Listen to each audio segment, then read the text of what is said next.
ಚಿಕ್ಕಮಗಳೂರು ತಾಲೂಕು ಹುಯಿಗೆರೆ ಗ್ರಾಮ ಪಂಚಾಯಿತಿ ಅಂಡವಾಣಿ ಗ್ರಾಮದಲ್ಲಿ ದಿನಾಂಕ 27/7/2025ರಂದು ಕಾಡಾನೆ ತುಳಿತಕ್ಕೆ ಮತ್ತೋರ್ವ ರೈತ ಜಾಗ್ರ ಸುಬ್ಬೇಗೌಡರು ನಿಧನರಾಗಿದ್ದ ಹಿನ್ನೆಲೆಯಲ್ಲಿ ರಾಜ್ಯ ಜೆಡಿಎಸ್ ಉಪಾಧ್ಯಕ್ಷರಾದ ಸುಧಾಕರ್ ಎಸ್ ಶೆಟ್ಟಿಯವರು ದಿನಾಂಕ 3/8/2025ರಂದು ಸುಬ್ಬೇಗೌಡರ ಮನೆಗೆ ಜೆಡಿಎಸ್ ಪಕ್ಷದ ಸ್ಥಳೀಯ ನಾಯಕರುಗಳೊಂದಿಗೆ ಭೇಟಿ ನೀಡಿದರು.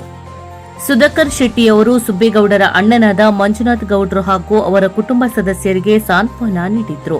ಈ ಸಮಯದಲ್ಲಿ ಸುಬ್ಬೇಗೌಡರ ಮಡದಿ ಮತ್ತು ಮಗ ಆದ ಆಘಾತವನ್ನು ನೆನೆದು ಕಣ್ಣೀರಿಟ್ಟರು.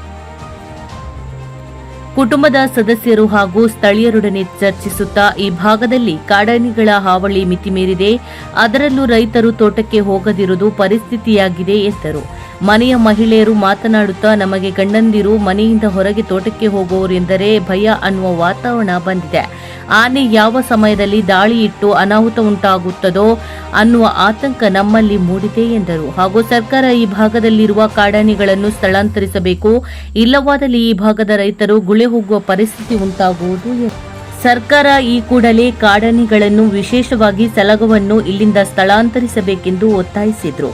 ಹಾಗೂ ಈಗಾಗಲೇ ಆನೆ ದಾಳಿಯಿಂದ ಶೃಂಗೇರಿ ಕ್ಷೇತ್ರದಲ್ಲಿ ಸಾವಿಗೀಡಾದ 3 ಜನರ ಮಡದಿಯರಿಗೆ ಸರ್ಕಾರದಿಂದ ಮಾಸಾಸನ ವೇತನ 4,500 ರೂಪಾಯಿಗಳನ್ನು ನೀಡುತ್ತೇವೆಂಬ ಸರ್ಕಾರದ ಘೋಷಣೆಯಿತ್ತು. ಈ ಘೋಷಣೆಯಂತೆ ಪ್ರತಿ ತಿಂಗಳು ನೀಡುವ ವೇತನವನ್ನು ಈ ಕೂಡಲೇ ಮಂಜೂರು ಮಾಡಿಸಿ ನೊಂದ ಮಹಿಳೆಯರಿಗೆ ಸಾಂತ್ವನ ನೀಡುವ ಕೆಲಸವನ್ನು ಮಾಡಬೇಕೆಂದು ಒತ್ತಾಯಿಸಿತ್ತು. ನಾನೀಗ ಹುಯಿಗೆರೆ ಗ್ರಾಮದ ಅಂಡವಾಣೆಯ ಜಾಗ್ರ ಸುಬ್ಬೇಗೌಡರು ಇತ್ತೀಚೆಗೆ ಆನೆ ತುಳಿತದಿಂದ ಸಾವಿಗೀಡಾದ ಸುಬ್ಬೇಗೌಡರ ಮನೆಯಲ್ಲಿದ್ದೇನೆ. ನಾನು ಇಲ್ಲಿ ನೋಡಿದಾಗ ಇಲ್ಲಿ ಹಲವಾರು ಸಮಸ್ಯೆಗಳ ಅಗರ ಇದೆ. ಮೊದಲನೇದು, ಈ ಭಾಗದಲ್ಲಿ ಇನ್ನೂ ಆನೆಗಳಿದ್ದಾವೆ. ಅದರಲ್ಲಿ ಇನ್ನೂ ಒಂದು ಪುಂಡಾನೆ ಇದೆ. ಆ ಪುಂಡಾನೆ ಈಗ ಕಸ್ಕೆ ಮನೆ, ಈಗ ಅಂಡವಾನೆ ಈ ಭಾಗದಲ್ಲಿ ಓಡಾಡ್ತಾ ಇದೆ. ಆದ್ರೆ ಸರ್ಕಾರ ಒಂದು ಆನೆಯನ್ನು ಹಿಡಿದಿದೆ, 2 ಆನೆಯನ್ನು ಹಿಡಿತೀನಿ ಅಂತ ಅವತ್ತಿನ ಪ್ರತಿಭಟನೆಯಲ್ಲಿ ಹೇಳಿದ್ರು. ಇವತ್ತಿಗೆ ಒಂದೇ ಆನೆ ಹಿಡಿದಿದ್ದಾರೆ. ಇನ್ನೊಂದು ಆನೆ ಇನ್ನೆಷ್ಟು ಜನ ಸಾಯಿಸಿದ ಮೇಲೆ ಹಿಡಿತಾರೆ ಅಂತ ಗೊತ್ತಾಗಲ್ಲ. ಇಲ್ಲಿ ಜನಗಳ ಭಾವನೆ ಅರ್ಥ ಮಾಡ್ಕೊಂಡ್ರೆ ನಿತ್ಯ ಆಗ್ಲಿ, ಸಮಂತ ಆಗ್ಲಿ, ಅಭಿವೃದ್ಧಿ ಆಗ್ಲಿ, ಇವ್ರು ಮಾತನಾಡುವಾಗ ಅನ್ಸುತ್ತೆ ಇಲ್ಲಿರೋದಕ್ಕೆ ಭಯ ಇದೆ. ಅದಕ್ಕಿಂತನೂ ಮುಂದೆ ಇರುವಂತ ಅಕ್ಕಂದ್ರು, ಮಹಿಳೆಯರು ಏನ್ ಹೇಳ್ತಾರೆ ಅಂದ್ರೆ, ನಮ್ಮ ಗಂಡ ತೋಟಕ್ಕೆ ಹೋಗದೇ ಇರೋ ಪರವಾಗಿಲ್ಲ, ಜೀವ ಉಳಿಸ್ಕೊಂಡ್ರೆ ಸಾಕು ನಮಗೆ ಅಂತ. ಯಾವುದಕ್ಕಿಂತ ಹೆಚ್ಚಾಗಿ ನಮ್ಗೆ ಏನೂ ಇಲ್ಲದೆ ಇರೋ ಪರವಾಗಿಲ್ಲ, ಒಂದು ಹೊತ್ತಿನ ಊಟಕ್ಕಿದ್ರೆ ಸಾಕು ಇಲ್ಲಿ ಬಂದಿದೆ.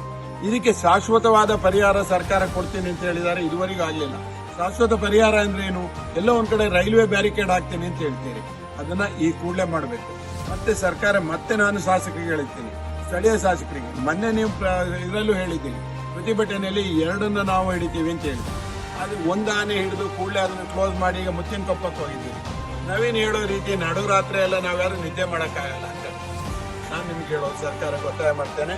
ಈ ಭಾಗದ ಇನ್ನೊಂದು ಪುಂಡಾನೆಯನ್ನು ಹಿಡೀರಿ, ಶಾಶ್ವತ ಪರಿಹಾರ ಮಾಡಿ. ರಸ್ತೆ ಬದಿ ಗಿಡ ಹಾಕಿದ ಕೂಡಲೇ ಅದನ್ನ ತಿನ್ಲಿಕ್ಕೆ ಆನೆಗಳು ಬರ್ತವೆ. ಕಾಡಿದೆ, 8,000 ಎಕರೆ ಕಾಡಿದೆ. ಆ ಕಾಡಿನೊಳಗೆ ಆನೆಗಳು ತರ ನೋಡ್ಕೊಳ್ಳಿ. ವಿಶೇಷವಾಗಿ ಇಲ್ಲಿರುವಂತಹ ಆನೆಗಳನ್ನ ಇಲ್ಲಿಂದ ಶಿಫ್ಟ್ ಮಾಡಬೇಕು, ಇಲ್ಲಿಂದ ಕೂಡಲೇ ಸಾಗಿಸಬೇಕು ಅನ್ನೋದು ಸರ್ಕಾರಕ್ಕೆ ನನ್ನ ಒತ್ತಾಯ ಇದೆ.